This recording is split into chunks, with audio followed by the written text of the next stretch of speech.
मेरा नाम दिशा है और मेरी उम्र 18 साल है। मैं अपनी परीक्षा की तैयारी कर रही थी। तभी अचानक बाहर से दरवाज़ा इतनी ज़ोर से खोलने की आवाज़ आई, मैं अपनी चप्पल पहन के फ़ौरन भाग गई। मैं जैसे ही दरवाजे तक पहुंची, मैंने देखा कि भाभी रोते हुए अंदर आई और भागते-भागते अपने कमरे में जाकर बंद हो गई। जबकि मम्मी उनके पीछे बहुत महीने से अंदर आए। मैंने जब मम्मी से भाभी के रोने की वजह पूछी, तब वह मुझसे कहने लगी कि वो ड्रामा कर रही है। तुम उस पर ध्यान न देकर अपनी परीक्षा पर ध्यान दो। मम्मी की बात सुनकर मैं बहुत हैरान हुई कि भाभी तो इतनी अच्छी है, उन्होंने कभी किसी किस्म का ड्रामा या मक्कारी नहीं की, तो फिर मम्मी ऐसे क्यों कह रही है। सोचती हुई मैं परेशान सी अपने कमरे में जाकर पढ़ने लगी। पूरा दिन यूं ही खामोशी से उदास सा गुजरा था। पूरे दिन भाभी कमरे से बाहर नहीं निकली थी और मेरी परीक्षा आने वाली थी, तो मैं पढ़ाई कर रही थी। तो मजबूरन खाना भी मम्मी को ही बनाना पड़ा। यह मेरे लिए आज के दिन का दूसरा सबसे बड़ा झटका था, क्योंकि जब से भाभी शादी करके आई हैं, उन्होंने मुझे और मम्मी को किचन में कदम रखने के लिए मना कर दिया था, क्योंकि वह किचन का सभी काम खुद ही बहुत अच्छे से करती थी। मेरे भाई किसी और शहर में जॉब करते थे। कल वह बहुत कल वह आने वाले थे। अक्सर भाई जब आते थे, तब भाभी अपने हाथ से उनके लिए उनकी पसंद का सारा खाना बनाती थी और फिर बाद में खुद भी अच्छे से तैयार होकर उनका इंतज़ार करती थी। लेकिन आज ऐसा कुछ भी नहीं हुआ था और मुझे यह मामला, क्योंकि मुझे पता नहीं था कि क्या हुआ, मुझे बहुत ज़्यादा परेशानी में डाल रहा था।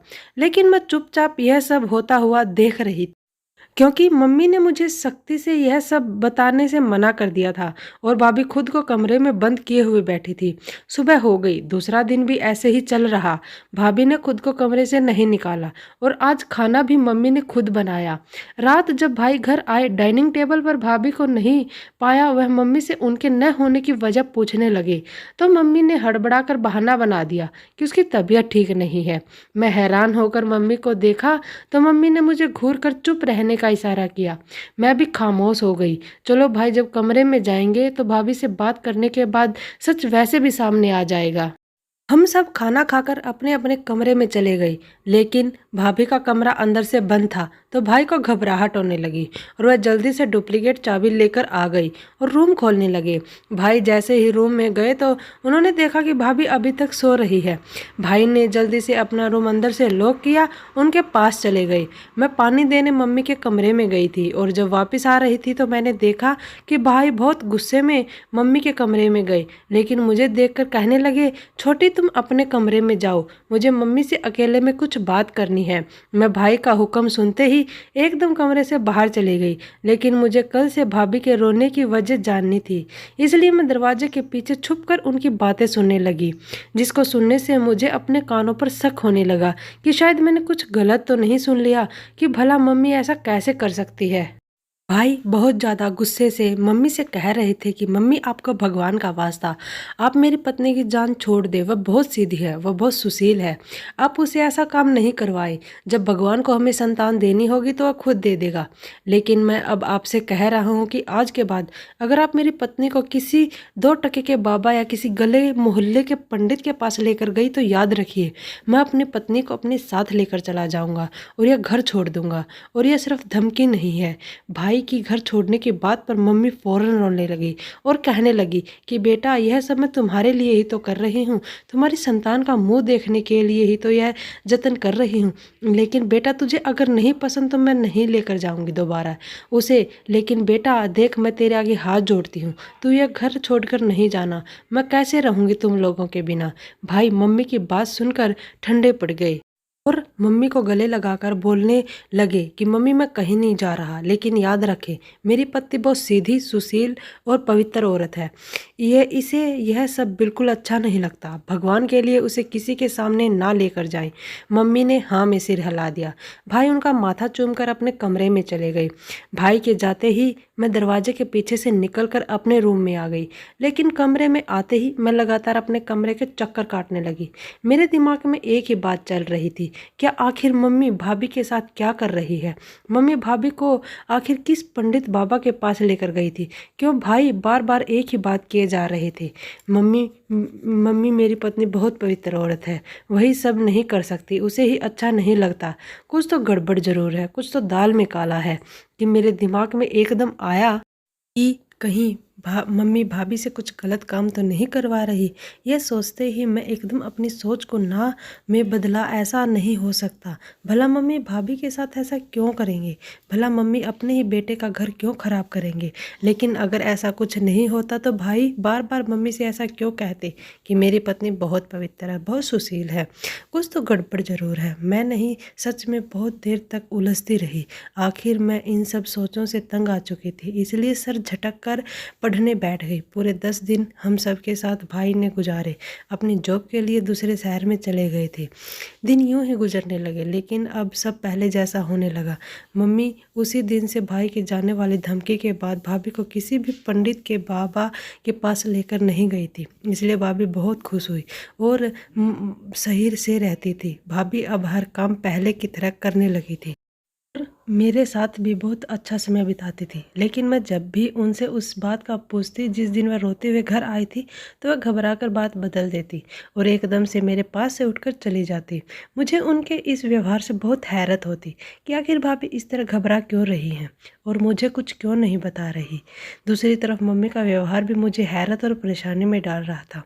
वह अक्सर भाभी के कमरे में घुसकर उनसे पता नहीं क्या क्या कहती रहती, लेकिन जैसे ही मैं उनके कमरे में जाती हूँ, मम्मी और भाभी दोनों ही घबरा जाती हैं। बल्कि मम्मी तो मुझे बहुत गुस्से में बातें भी सुना देती और कभी कभी तो कमरे से निकल जाने का भी कह देती। मैं बहुत ज़्यादा परेशान थी और हैरत में भी थी कि आखिर ऐसा कौन सा राज चल रहा है मम्मी और भाभी में। मम्मी अपना व्यवहार ऐसा क्यों कर रही हैं, जैसे कि वह कोई राज छुपा रही हूँ। तो कुछ तो था ऐसा जो गलत था, कुछ तो था जो ऐसा जो हम सबसे छुपा रही थी, भाभी से करवा रही थी। लेकिन वह आखिर ऐसा कौन सा रास्ता? मुझे अक्सर ये सारे सवाल बहुत ज़्यादा परेशान रखते थे। मैं नहीं चाहती थी कि मेरी मासूम सी भाभी के साथ कुछ गलत हो, लेकिन मुझे सच भी तो नहीं मालूम था। ना मैं ऐसे कैसे किसी पर इल्ज़ाम लगा सकती थी। इसलिए मैं मजबूर होकर खामोशी से सही वक्त का इंतज़ार करने लगी। अब घर का माहौल मुझे बहुत ज़्यादा घुटन सा लगने लगा था। भाभी घर का काम करके चुपके से कमरे में जाकर बंद हो जाती। भाभी ने अब मेरे पास बैठना अभी बंद कर दिया था और उसकी वजह यही थी कि वह जब भी मेरे पास बैठी तो मैं वही सवाल करने लग जाती। इसलिए उन्होंने मुझसे अब दूरी बनानी शुरू कर दी थी।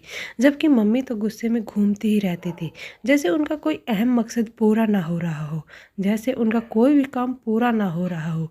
लेकिन मेरे पूछने पर मुझे सख्ती से डांट दिया करती। मैं बहुत बेसब्री से भाई के आने का इंतज़ार करने लगी। मैंने 2-3 बार भाई को कॉल करके कहा भी कि भाई इस बार प्लीज़ जल्दी घर आ जाए, मुझे आपसे बहुत ज़्यादा इम्पोर्टेंट बात करनी है।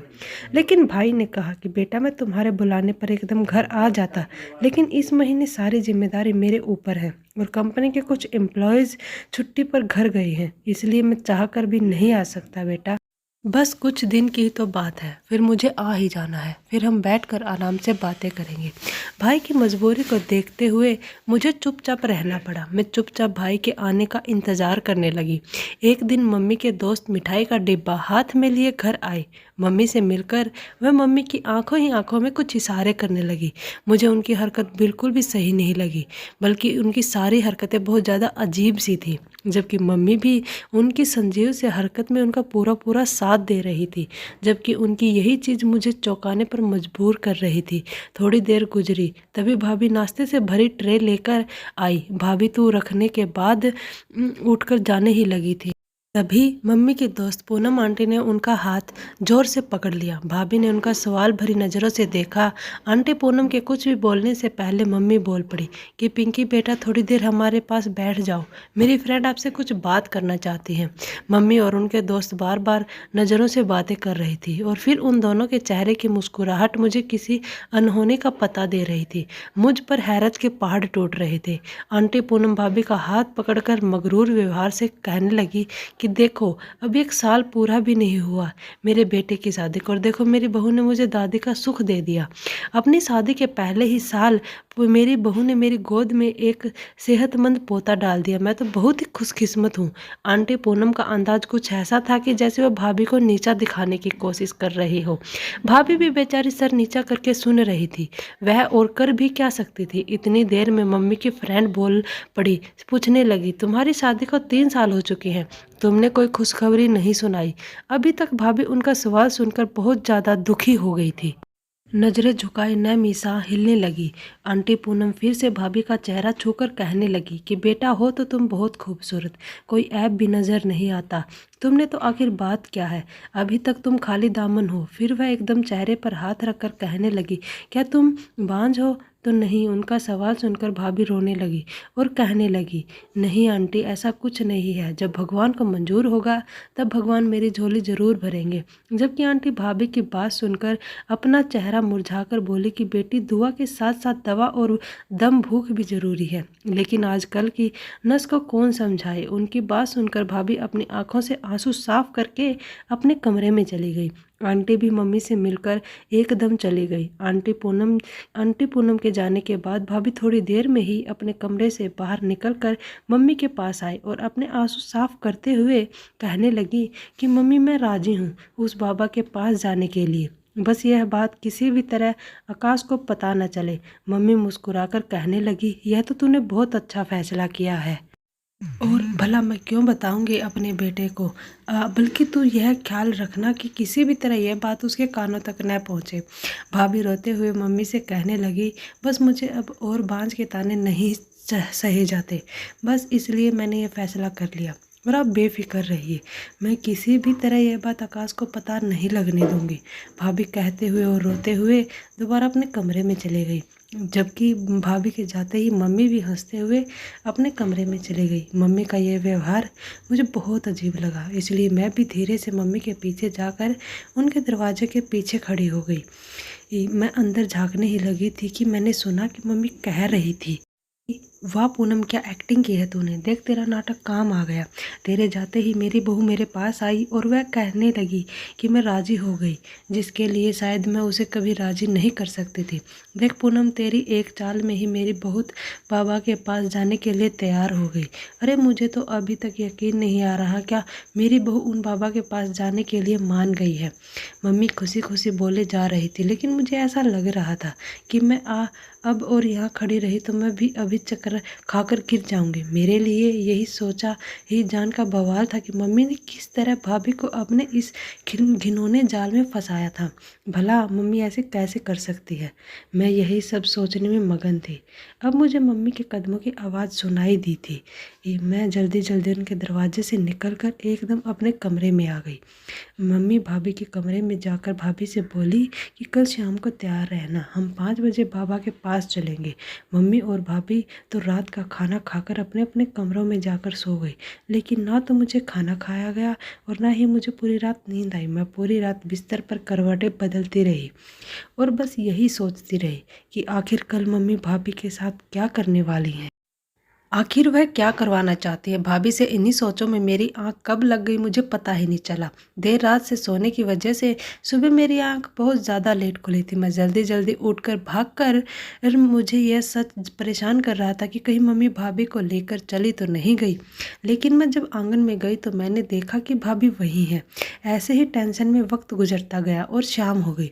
शाम को मैंने देखा कि भाभी तैयार खड़ी हुई मम्मी का इंतज़ार कर रही हैं, जबकि मम्मी पता नहीं किस अंदर कमरे में बातें कर रही थी। थोड़ी देर बाद मम्मी बाहर आई और भाभी से कहने लगी, अब तुम्हारे जाने की कोई ज़रूरत नहीं है, तुम अपने कमरे में जाओ। जो मम्मी की बातें सुनकर भाभी खुशी खुशी अपने कमरे में चली गई। मुझे जानकर बहुत हैरानी हुई, आखिर मम्मी ने क्यों अपनी खुद की चाल बेकार जाने दी।